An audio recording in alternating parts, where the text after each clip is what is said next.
Hello everyone, my name is Srikanth. Welcome to my channel, Srikanth WebTech.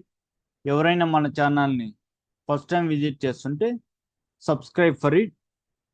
Last క్లాస్లో మనము CSS position properties గురించి నేర్చుకుంటున్నాం కదా. ఈ యొక్క వీడియోలో దానికి కంటిన్యూషన్గా మనకు మిగిలిపోయినటువంటి ఈ యొక్క పొజిషన్ ఫిక్స్డ్ గురించి ఈ యొక్క వీడియోలో మనము నేర్చుకోబోతా ఉన్నాం. ఓకేనా. సిఎస్ఎస్ పొజిషన్ ప్రాపర్టీస్లో ఒక హెచ్టిఎంఎల్ ఎలిమెంట్ పేజ్ అనేది ఎక్కడ ఉండాలా, ఎలిమెంట్ అనేది పేజ్లో ఎక్కడ ఉండాలా అని నిర్ణయించేది ఈ యొక్క సిఎస్ఎస్ పొజిషన్ ప్రాపర్టీస్ అని. ఓకేనా. ఈరోజు నేర్చుకోబోయే ఫోర్త్ టాపిక్ ఆల్రెడీ మనము ఈ యొక్క ట్యుటోరియల్స్లో పొజిషన్ స్టాటిక్ గురించి, అదేవిధంగా పొజిషన్ రిలేటివ్ గురించి, అదేవిధంగా పొజిషన్ అబ్సల్యూట్ గురించి ప్రీవియస్ క్లాసెస్లో మనం నేర్చుకున్నాం కదా. ఈ వీడియోలో పొజిషన్ ఫిక్స్డ్ గురించి నేర్చుకోబోతా ఉన్నాం. Fourth topic position fixed.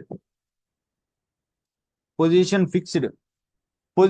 Fixed అంటే ఫిక్స్డ్ పొజిషన్ అంటే ఎలిమెంట్ బ్రౌజర్ వ్యూ పోర్ట్ కి ఫిక్స్డ్ గా ఉంటుంది. ఓకేనా. మనము పేజ్ అనేది స్క్రోల్ అప్ చేసినా స్క్రోల్ డౌన్ చేసినా అది బటన్ అనేది ఫిక్స్డ్ గా ఉంటుంది. దాన్ని పొజిషన్ ఫిక్స్డ్ అంటాం. మనం పేజ్ని ఎంత స్క్రోల్ చేసినా ఎలిమెంట్ స్క్రీన్ లో మాత్రం అదే పొజిషన్ లో ఉంటే దాన్ని పొజిషన్ ఫిక్స్డ్ అని అంటాం. ఓకేనా.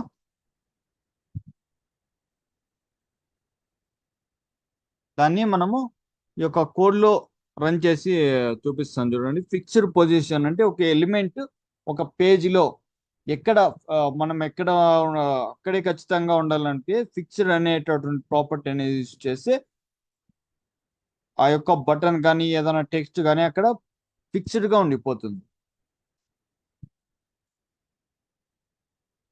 ఇప్పుడు ఈ యొక్క విజువల్ స్టూడియో కోడ్ లో నేను ఎక్స్ప్లెయిన్ చేస్తాను చూడండి. మీకు టైటిల్ సిఎస్ఎస్ పొజిషన్. నెక్స్ట్ ఈ యొక్క బాడీలో నేను ఒక H1 ట్యాగ్ తీసుకొని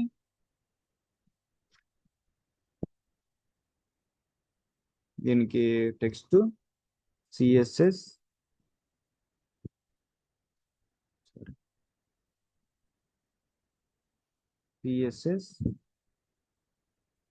position fixed.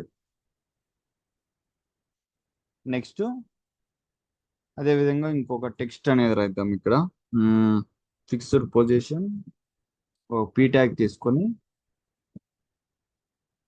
This is the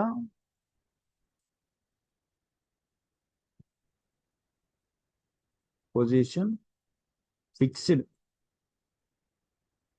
example ని రాస్తాను.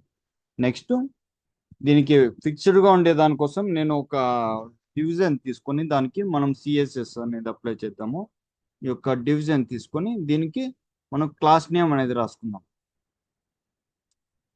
క్లాస్ నేమ్ వచ్చి దీనికి ఫర్ ఎగ్జాంపుల్ చాట్ అని ఇస్తున్నా. చాట్ ఒక బటన్ అనేది తీసుకొని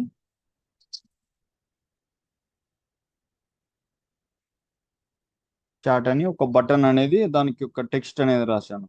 ఇప్పుడు ఈ యొక్క చాట్ ని మనము టార్గెట్ చేసి మనము సిఎస్ఎస్ అనేది అప్లై చేయాలి. దానికోసం ఇప్పుడు నేను ఇక్కడ స్టైల్ డాట్ సిఎస్ఎస్ అనేది రాసుకుంటా. ఇంటర్నల్ సిఎస్ఎస్ అనేది యూజ్ చేస్తున్నా. స్టైల్ అనేది తీసుకొని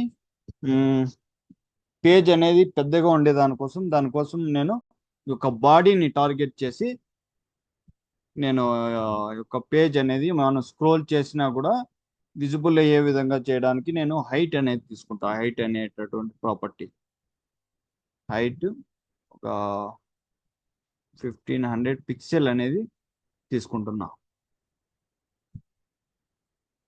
ఇప్పుడు అవుట్పుట్లోకి వెళ్తే లైవ్ సర్వర్ అనేది ఓపెన్ చేద్దాము. ఇక్కడ చూడండి పొజిషన్ ఫిక్స్డ్గా ఉంది. ఒక 1500 పిక్సెల్ హైట్ అనేది ఉన్నది. ఇప్పుడు నేను ఈ యొక్క చాట్ అనేటటువంటి టెక్స్ట్ని మనము యొక్క రైట్ సైడ్లో అరేంజ్ చేద్దాం. దానికోసము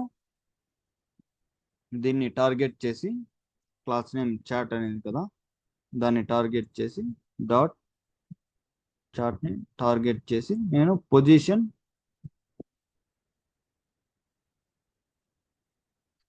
ఫిక్స్డ్, అదేవిధంగా రైట్ సైడ్ అనేది అరేంజ్ చేస్తున్నాం. రైట్ ఒక 20 పిక్సెల్ ఇస్తే మనము ఇది రైట్కి వచ్చి ఉంటుంది చూడండి. లెఫ్ట్ సైడ్ నుంచి రైట్ సైడ్కి వచ్చింది. రైట్ 20 పిక్సెల్ ఇచ్చాను కాబట్టి రైట్ సైడ్ నుంచి రైట్ సైడ్కి వచ్చింది. ఇప్పుడు దీనికి బాటమ్ కూడా వేద్దాం. కింద అరేంజ్ చేయడానికి బాటమ్ ఒక 20 పిక్సెల్ అనేది అప్లై చేద్దాము. బాటమ్ కూడా 20 పిక్సెల్ అనేది ఇస్తే ఇది కిందకి వచ్చింది. ఇక్కడనే ఫిక్స్డ్గా ఉండిపోతుంది. అది చూద్దాం. తర్వాత దీనికోసము మనము దానికి బ్యాక్గ్రౌండ్ కలర్ అనేది ఇద్దాము. బ్యాక్గ్రౌండ్ గ్రీన్ కలర్ అనేది అప్లై చేద్దాము. దీంతో బ్యాక్గ్రౌండ్ అనేది గ్రీన్ కలర్ అనేది అప్లై చేయండి. దీంతో పాటుగా మనము టెక్స్ట్ కలర్ కూడా ఇద్దాము. టెక్స్ట్ కలర్ వైట్ అనేది ఇద్దాము. వైట్ కలర్ అనేది అప్లై ఉంటుంది ఈ యొక్క దానికి, అప్లికేషన్ ఈ యొక్క బటన్కి. నెక్స్ట్ దీనికి ప్యాడింగ్ అనేది అప్లై చేద్దాము. ప్యాడింగ్ అంటే నేను ఆల్రెడీ చెప్పాను కదా, ప్యాడింగ్ అనేది ఒక కంటెంట్కి అదేవిధంగా బార్డర్కి యొక్క డిస్టెన్స్ని కొలిచే దానికోసం ఒక ప్యాడింగ్ అనేది యూజ్ చేస్తామని. దానికోసం ఒక 15 పిక్సెల్ అదేవిధంగా 25 పిక్సెల్ని ప్యాడింగ్ అనేది అప్లై చేస్తున్నా. ప్యాడింగ్తో పాటు బార్డర్ కూడా అప్లై చేద్దాం. బార్డర్ రేడియస్ అనేది ఇస్తున్నా. బార్డర్ రేడియస్ అనే ప్రాపర్టీ యూజ్ చేయడం ద్వారా మనకు ఎడ్జ్లో సర్కిల్ షేప్లో మనకు కర్వ్ మాదిరి, ఎలిప్స్ మాదిరిగా మనకు ఫామ్ అవుతుంది. దానికోసం ఒక 30 పిక్సెల్ అనేది అప్లై చేస్తుంది. సేవ్ చేసి ఇక్కడ అవుట్పుట్లోకి వెళ్తే చూడండి ఈ విధంగా బార్డర్ రేడియస్ అప్లై అవ్వట్లేదు.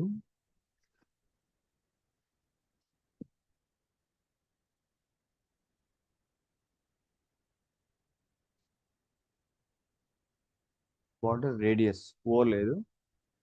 ఇప్పుడు చూడండి ఇందాక ఇక్కడ ఎడ్జ్లో కర్వ్ షేప్లో వచ్చింది. ఇప్పుడు నేను ఈ యొక్క పేజ్ ఉన్నది కదా, దీన్ని స్క్రోల్ డౌన్ చేశాను అనుకోండి. చూడండి ఈ యొక్క చార్ట్ అనేది ఫిక్స్డ్గా అక్కడే ఉండిపోయింది. ఎక్కడ కూడా ఇది చేంజ్ అవ్వలేదు. దీన్ని మనము పొజిషన్ ఫిక్స్డ్ ప్రాపర్టీ అని అంటాం. ఓకేనా.